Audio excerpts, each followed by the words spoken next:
Doctor BR Ambedkar గారి వర్ధంతి సందర్భంగా ఈరోజు భారతదేశంలో బీసీలకు కూడా ఈరోజు వర్గీకరణలో ఆ రోజుల్లో మాకు ఏబిసిడి వర్గీకరణ చేసి ఈరోజు ఆయన భిక్ష. ఎందుకంటే ఈరోజు మేము రాజ్యాధికార పదవులు కానీ ఉన్నత ఉద్యోగాలు, రిజర్వేషన్లు, హాస్టల్ వసతి, ఫీజు రీంబర్స్మెంట్ ఇవన్నీ తింటున్నామంటే ఒక దళితులకే కాకుండా బీసీ సామాజిక వర్గానికి కూడా స్వరాజ్యం వచ్చినప్పుడే మాకు ఆయన ఏబిసిడి వర్గీకరణ రాసినాడు. ఆయన కాకుండా వేరే అగ్రకులాల నాయకులు రాజ్యాంగాన్ని రాసిందే ఈరోజు మేము దళితులం కాలేము. రాజ్యాంగంలో ఒక పాయింట్ పెట్టినాడు, దారిద్ర్య రేఖ దిగువగా ఉన్న వాళ్ళంతా దళితులే అన్నాడు.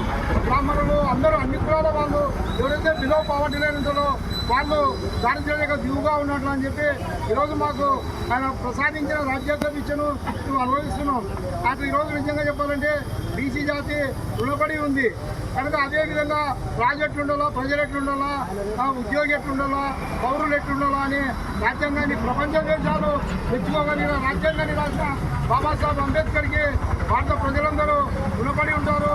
ఈయన వర్ధంతి కార్యక్రమాన్ని కూడా ప్రభుత్వాధికారులు, ప్రజాప్రతినిధులు కూడా చేయాలా. కేవలము ఎలక్షన్ల కోసమే తప్ప మిగతా రోజుల్లో కూడా నాయకులను గుర్తించుకోవడం లేదు.